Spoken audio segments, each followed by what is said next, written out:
Bago tayo mag-configure ng isang camera, so kailangan mo natin i-run yung SADP tool. So si SADP tool kasi is Search Active Device Protocol. So lahat ng cameras and VR, DVR ni Hikvision is madedetect niya. So any third party cameras hindi po niya madedetect dito. So exclusive lang po kay Hikvision mismo. Ayan. So nung niran natin yung SADP tool, so click lang natin siya. Ayan. So the device is not activated. Ayan. And dito sa status is naka-inactive siya, meaning kailangan pa natin siya bigyan ng password. Kasi before kasi yung mga lumang camera ni Hikvision, meron po siyang default password na which is ito yung 12345. So ginawa ni Hikvision is kada bili natin ng camera, NVR o DVR, tayo na mismo yung mag-a-assign ng password sa mga devices natin. Ayan.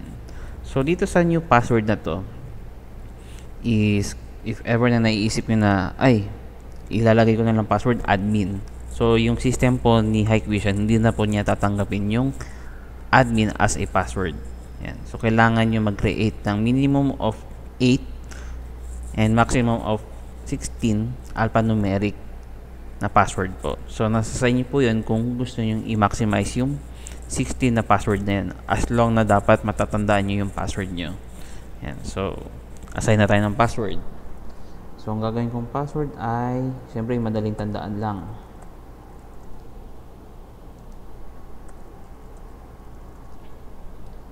Ayan. So meron na akong password, so click lang yung activate.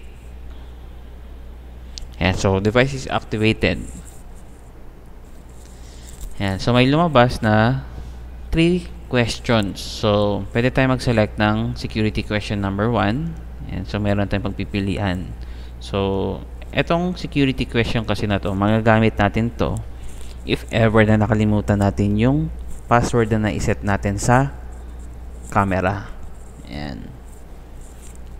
So security question number 2, pwede rin tayo mag-select ng another questions. Nasa sa inyo po yan kung ano yung gusto nyong gamitin. Ayan. So dito ako ang gagawin ko is answer ko lang is admin at admin.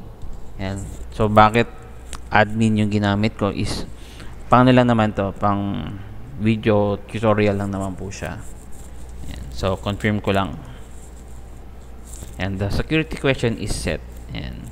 So gagamitin natin yung security question 1, 2, 3 plus yung password natin na sinet doon if ever na magkakaroon tayo ng password resetting mismo. Ayan. So yung password resetting is ang gagamitin natin dito syempre yung SADP tool. Ayan.